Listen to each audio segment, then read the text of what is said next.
Bonsoir à tous, j'espère que vous allez bien.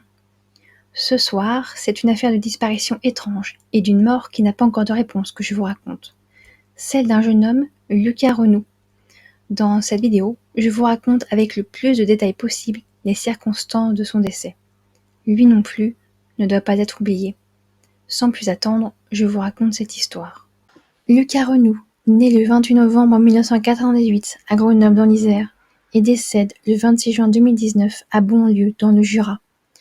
Le 18 juin 2019, Lucas Renou disparaît alors qu'il se promenait un soir en forêt avec un petit groupe d'amis aux cascades du Hérisson dans le Jura, un sentier de randonnée très fréquenté. Il se perd et contacte le 112 à 22h20 afin de signaler qu'il s'est perdu dans la forêt et qu'il commence à fatiguer.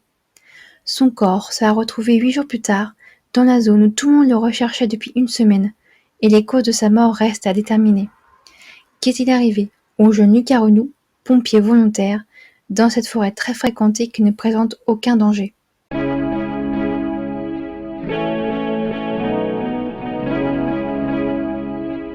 Lucas naît le 28 novembre 1998 à Grenoble en Isère.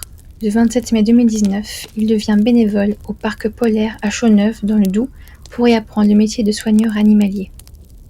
Je vais maintenant récapituler les circonstances de la disparition de Lucas. Alors nous sommes le 18 juin 2019.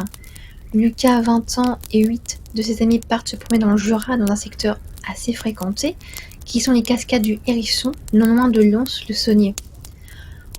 On comprend avec ces images pourquoi ce lieu est très connu dans la région, car les cascades sont assez belles à regarder, et dans une nature relativement préservée de l'empreinte de l'homme, même si le sentier est très bien balisé, on est quand même en pleine nature.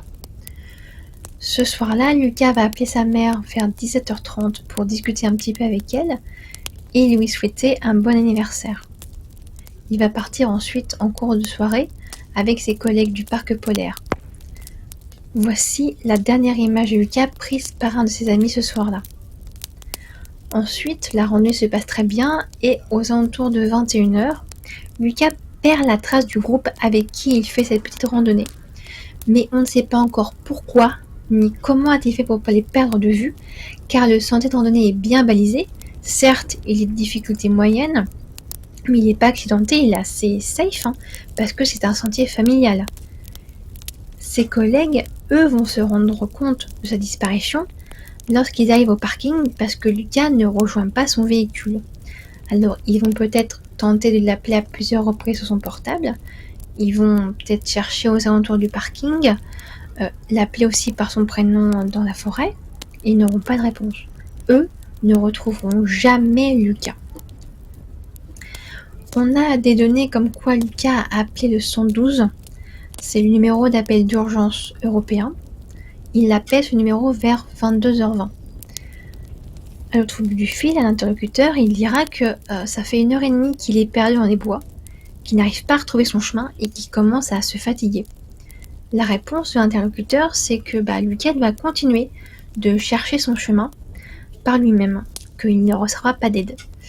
L'appel va quand même durer 8 longues minutes, donc ils ont le temps d'avoir une assez grosse conversation quand même. Mais malgré ces 8 minutes d'appel, Lucas ne sera pas géolocalisé dans la forêt. Et au bout de 8 minutes, l'appel se coupe.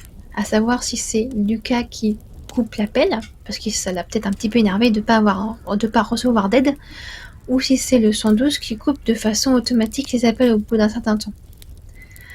On peut penser du coup que les autorités du coin ont été mis au courant par le 112 qu'une personne s'est perdue dans les bois et commence déjà à faire nuit. On a beau être en juin, il commence déjà à faire nuit, ou peut-être déjà nuit. Et pourtant, les gendarmes vont mettre beaucoup de temps à signaler la disparition de Lucas. Car en effet, il est 3h30 du matin quand les gendarmes signalent enfin sa disparition. Sa famille, ses amis, ses collègues, ainsi que les gendarmes armés de multiples ressources, comme par exemple un hélicoptère avec une caméra thermique, va être utilisé pour passer au-dessus de la forêt et essayer de trouver une empreinte thermique d'une personne, d'un être humain. On va utiliser aussi des charnifleurs, qui vont rien donner malheureusement. Les recherches vont être effectuées sans relâche, mais en vain. La famille va aussi utiliser un drone pour ratisser le secteur, mais rien non plus. De nombreuses battues citoyennes sont organisées jusqu'au belvédère de la Dame Blanche et du Pic de l'Aigle, en vain aussi. Mais j'ai trouvé des articles contradictoires. Je cite que selon cette source, la thèse de la fugue est une possibilité avancée par les enquêteurs et que ces derniers auraient refusé l'appui d'une association cynophile et le concours des bénévoles, des amis ainsi que de la famille dans les recherches. Soi-disant, les gendarmes voulaient être seuls à rechercher Lucas. Et selon les leaders de la famille, les gendarmes ne leur donnent aucune information quant à l'avancée des recherches. Et selon eux, le jeudi 20, les recherches cessent. Maintenant vient le moment de la macabre découverte. Une promeneuse ou un groupe de randonneurs, ça va dépendre des sites, va retrouver son corps le mercredi 26 juin en début d'après-midi. Le corps se trouve à peine à 30 mètres du sentier de randonnée, au pied d'un arbre, un tout petit peu à l'abri des regards, mais à seulement 500 mètres du parking où ses amis se sont rendus compte que Lucas n'était plus là. Le corps de Lucas est donc à proximité des cascades du Hérisson. Il sera dans un premier temps identifié par ses vêtements, ses lunettes ainsi que son téléphone portable. Car après une semaine en pleine forêt, le corps était si dégradé que seule une identification dentaire et génétique va permettre d'être sûr de l'identité du corps. La zone des cascades du Hérisson est pourtant une zone très sûre et non considérée comme dangereuse. Et c'est aussi une zone qui avait été fouillée à plusieurs reprises par les enquêteurs, les bénévoles, les chiens, l'hélicoptère, etc. Donc comment se fait-il que personne n'ait vu le corps alors qu'il était si proche, tellement proche d'eux? Une autopsie difficile. Le corps était tellement détérioré qu'il sera difficile de découvrir la circonstance de la mort de Lucas. Mais le médecin légiste a malgré tout pu déterminer que l'intervention d'un tiers dans le décès était à exclure et que le corps ne présente aucune lésion traumatique. Le décès n'est pas dû non plus à un AVC ni à une crise cardiaque. Une expertise toxicologique va démontrer les traces d'un traitement médicamenteux, mais dans les limites du traitement que prenait Lucas à ce moment-là. Donc il n'est pas mort non plus par intoxication. En l'absence d'avancées significatives pour déterminer les circonstances de sa mort, le 23 août 2019, les parents de Lucas portent plainte contre X, avec l'aide de leur avocat, pour non-assistance à personne en danger, pour avoir plus d'informations sur l'appel de détresse de leur fils qui n'a, semble-t-il, pas porté ses fruits. Faute d'éléments, la mort a été considérée comme naturelle. L'affaire a été par la suite classée sans suite. Je cite, « Après 5 mois d'enquête, les causes de la mort de Lucas Renou demeurent inconnues », explique le procureur de la République de Lyon-le-Saunier dans un communiqué adressé à la presse le mercredi 20 novembre 2019. Les parents de Lucas ont reçu les conclusions de l'enquête le 19 novembre 2019, les informant également du classement de l'affaire. Les zones d'ombre de l'affaire. Mais il y a toujours beaucoup de zones d'ombre qui subsistent. Aucune information ne sont données pour expliquer la mort d'un jeune homme de 20 ans en pleine forme dans la forêt en plein mois de juin, dans un secteur où les familles se promènent le week-end, dans une zone relativement safe et bien balisée.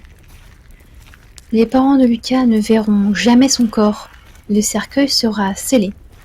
Pour justifier cela, les proches n'auront pour explication que le corps était trop abîmé pour être présenté ouvert. Et la famille n'a jamais eu accès au rapport de l'autopsie.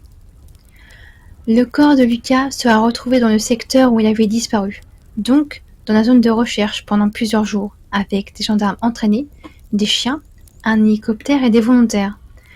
Surtout que le corps ne semble pas avoir été caché par l'environnement. Et il a été retrouvé adossé à un arbre à peine 30 mètres du sentier.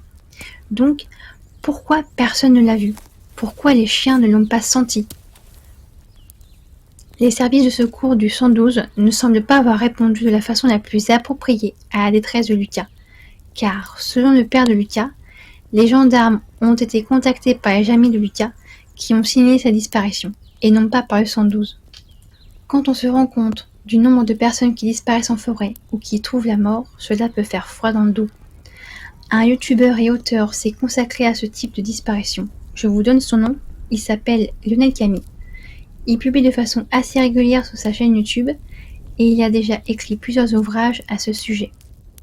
Merci d'avoir écouté cette histoire jusqu'au bout et j'espère que celle-ci vous a plu. Si tel est le cas, n'hésitez pas à mettre un petit pouce en l'air. Je vous invite en commentaire à donner votre avis sur cette affaire classée trop vite selon moi. Et n'hésitez pas à vous abonner à la chaîne pour entendre des histoires de crimes, de disparitions ou de faits étranges. Je vous souhaite à tous une très bonne semaine et je vous dis à la semaine prochaine pour une nouvelle affaire.